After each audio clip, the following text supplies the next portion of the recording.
तस्वीरें भी देखेंगे। साथ ही मुंबई में बिल्डिंग हादसे पर ताजा अपडेट देंगे और हैदराबाद में टेनिस अकादमी में सानिया और नेहा धूपिया की मस्ती। खबरें अन्य राज्यों से भी होंगी, तो शुरू करते हैं एक्सप्रेस इंडिया का सफर एक्सप्रेस अंदाज में। दिल्ली में नेशनल हाईवे 24 पर एक इनोवा कार और डंपर के हादसे में 3 लोग गंभीर रूप से घायल भी हुए हैं। डंपर ने इनोवा कार को इस कदर टक्कर मारी कि उसके पर खच्चे उड़ गए। मुंबई में घाटकोपर में 4 मंजिला इमारत गिरने से मरने वालों की संख्या 17 तक पहुंच गई है। मरने वालों की संख्या और बढ़ने की आशंका जताई जा रही है। इस हादसे में 6 लोग अभी भी जख्मी हैं।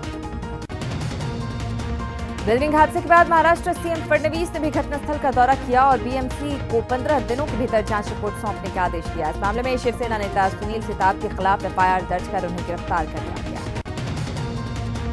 ओडिशा में मलकानगिरी के चित्रकोंडा में एक निर्माणाधीन पुल गिरने से 2 मजदूर लापता हैं। इस हादसे में कई लोग घायल हुए हैं। जिस वक्त ये पुल गिरा उस वक्त वहां 50 से ज्यादा मजदूर काम कर रहे थे। गुजरात के बनासकांठा में बाढ़ से हालात बेहद खराब हो चुके हैं। यहां बाढ़ में फंसे एक शख्स को हेलीकॉप्टर से रेस्क्यू कर बचाया गया। बनासकांठा में अब तक सेना ने 250 से 300 लोगों को रेस्क्यू किया है। 4 दिनों से हो रही मूसलाधार बारिश से झारखंड के रांची, धनबाद, जमशेदपुर सहित कई इलाके जलमग्न हो गए हैं। राजधानी में जमीन की दरारों से पानी फैल रहा है। लोगों का घरों से निकलना मुश्किल हो गया है। मोसुल में लापता 39 भारतीयों के मुद्दे पर आज विदेश मंत्री सुषमा स्वराज अपने बयान पर संसद में सफाई देंगी। इससे पहले दिए गए 39 भारतीयों के बारे में गलत जानकारी वाले बयान पर विपक्ष ने सवाल उठाया था।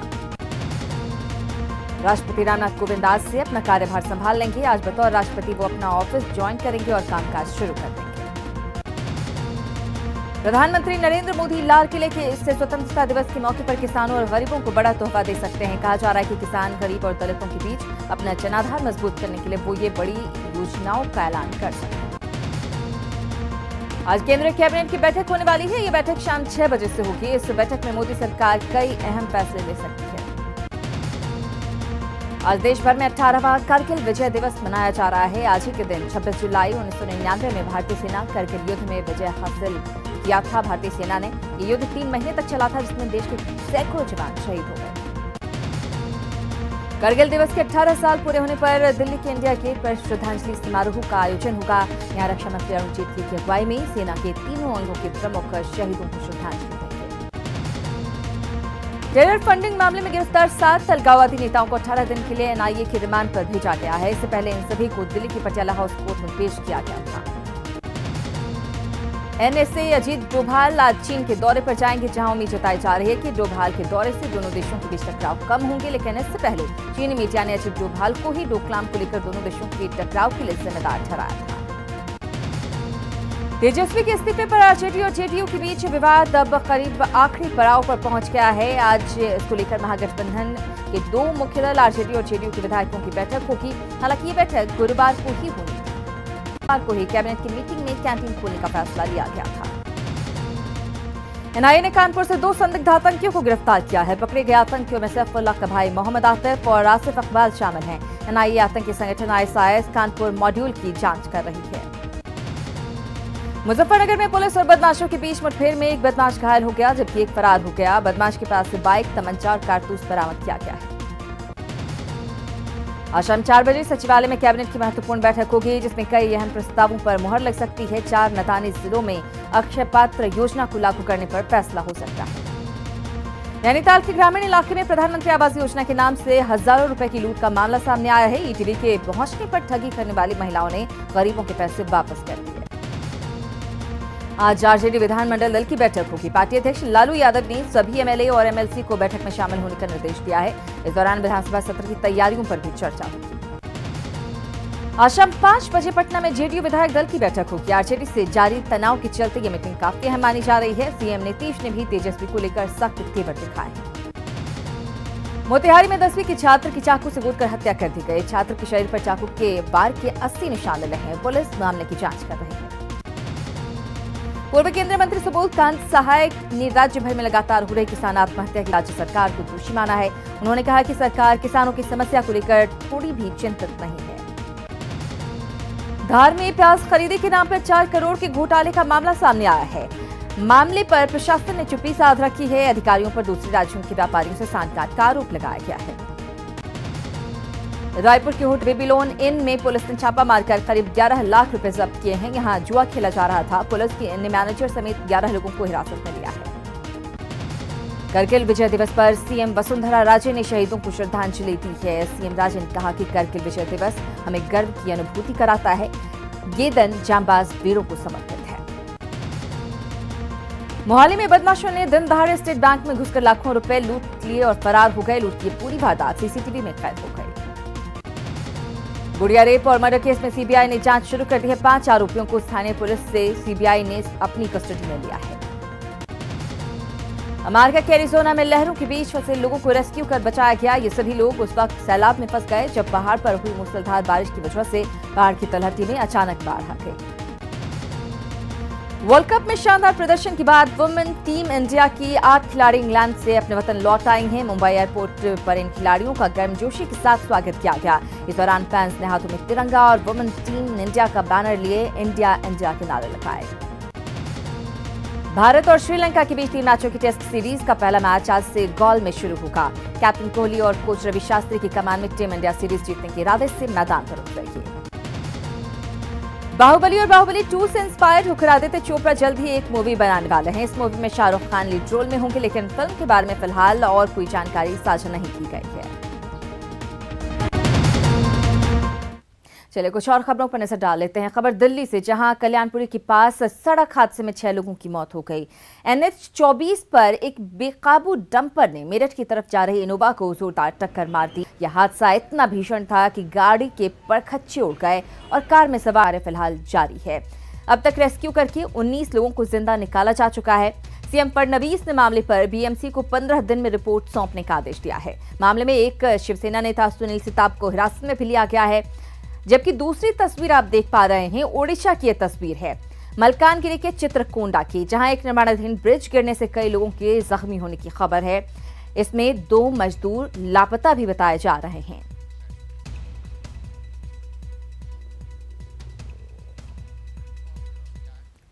और आज देश भर में करगिल दिवस मनाया जा रहा है। आज ही के दिन 26 जुलाई 1999 में भारतीय सेना ने करगिल युद्ध में विजय हासिल की थी। ये युद्ध 3 महीने तक चला था, जिसमें देश के सैकड़ों जवान शहीद हो गए थे। आपको बता दें कि साल 1999 में मई के महीने में पाकिस्तानी सेना और कश्मीरी उग्रवादियों ने करगिल में नियंत्रण रेखा पार की थी, लेकिन देश के जांबाज जवानों ने दुश्मनों को धूल चटा दी और फतह हासिल की। विजय दिवस की पूर्व संध्या पर जम्मू कश्मीर के द्रास सेक्टर में लोगों ने शहीदों की याद में लैंप जलाए और सेना ने शहीदों के परिवारों को सम्मानित भी किया।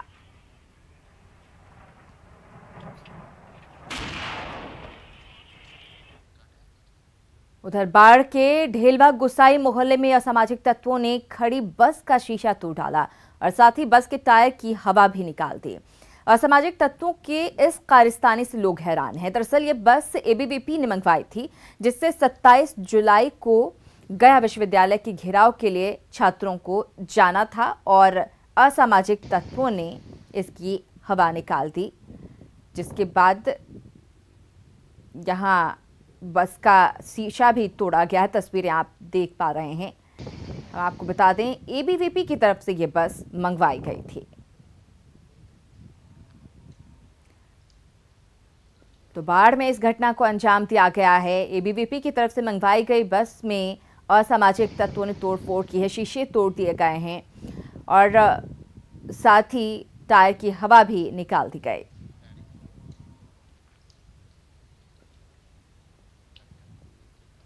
और झारखंड में पिछले 4 दिनों से हो रही लगातार बारिश की वजह से जनजीवन पूरी तरह से अस्त व्यस्त हो गया है। मौसम विभाग ने आज भी कई इलाकों में मूसलाधार बारिश की आशंका जताई है।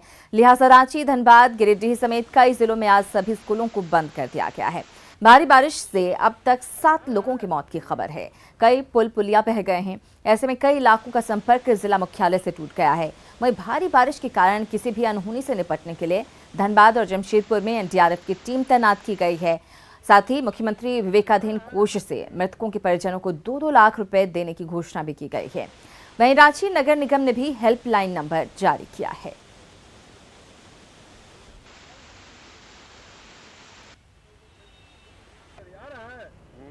तो तस्वीरें आप देख पा रहे हैं। बारिश का कहर, बाढ़ का कहर बारिश ने तबाही मचा रखी है और अब तक झारखंड में 7 लोगों की मौत हो चुकी है।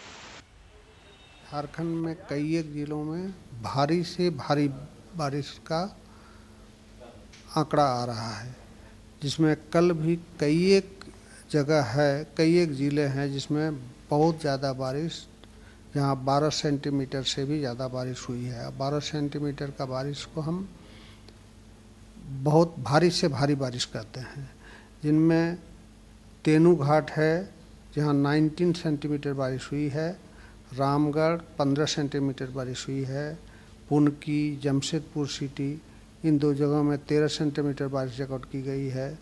जरीडीह में 12 सेंटीमीटर रिकॉर्ड किया गया है। और लगातार जो बारिश हो रही है, ये परसों से हो सकता है कि थोड़ा रुक रुक कर बारिश होगी, लेकिन परसों भी बारिश होगी। और रांची में बारिश से जनजीवन अस्त व्यस्त है। राजधानी का जायजा लिया हमारे संवाददाता अजय लाल ने। राजधानी रांची में बारिश का दौर थमने का नाम नहीं ले रहा। आज लगातार 5वां दिन है जब बारिश का दौर जारी है। मैं इस वक्त खड़ा हूं रांची जंक्शन के बाहरी हिस्से में, जहां आप देख पाएंगे कि पूरी तरह से निचली हिस्सों में पानी प्रवेश कर गया है, पानी लबालब भर गया है। आज 5वां दिन है जब बारिश का दौर जारी है। इसके माध्यम से और पूरी तरह से जहां पर बारिश हुई है, पानी निकासी का कोई प्रबंध नहीं है और उसका नतीजा मैं दिखाने की कोशिश कर रहा हूं। जहां आप नज़र दौड़ाएंगे, पूरी तरह से पानी से इलाका लबालब भरा हुआ है और बारिश की वजह से बिजली आपूर्ति व्यवस्था भी चौपट हो गई है। कई इलाकों में बीती रात से ही बारिश की वजह से बिजली आपूर्ति ध्वस्त हो गई है और रांची सहित पूरे सूबे में बीती रात से लगातार जो बारिश का दौर है, जो स्थिति आप देख पा रहे हैं, इसी स्थिति में बारिश होती रही है। तो आम जनजीवन पूरी तरह से अस्त व्यस्त हो गया है और इन सब के बीच अभी तक ऐसी कोई व्यवस्था नहीं दिख पा रही कि पानी निकासी का प्रबंध सरकार करे। अस्त व्यस्त है, देखना होगा कि इस बारिश का दौर कब थमता है। हालांकि मौसम विभाग ने कहा है कि अगले 2 दिनों तक बारिश का ये दौर लगातार जारी रहेगा, यानी कि परेशानी भी बरकरार रहेगी। कैमरा पर्सन उपेंद्र के साथ अजय लाल, ETV न्यूज, रांची। तो बारिश ने लोगों की परेशानी बढ़ा दी है। रांची से इस वक्त बारिश से जुड़ी हुई बड़ी खबर मिल रही है। कोकर में बहुमंजिली इमारत गिर गई है। हम आपको बता दें कि राहत की बात यह रही कि इस इमारत में कोई नहीं था, किसी के हताहत होने की खबर नहीं है, लेकिन बारिश की वजह से ये बहुमंजिली इमारत गिरी है।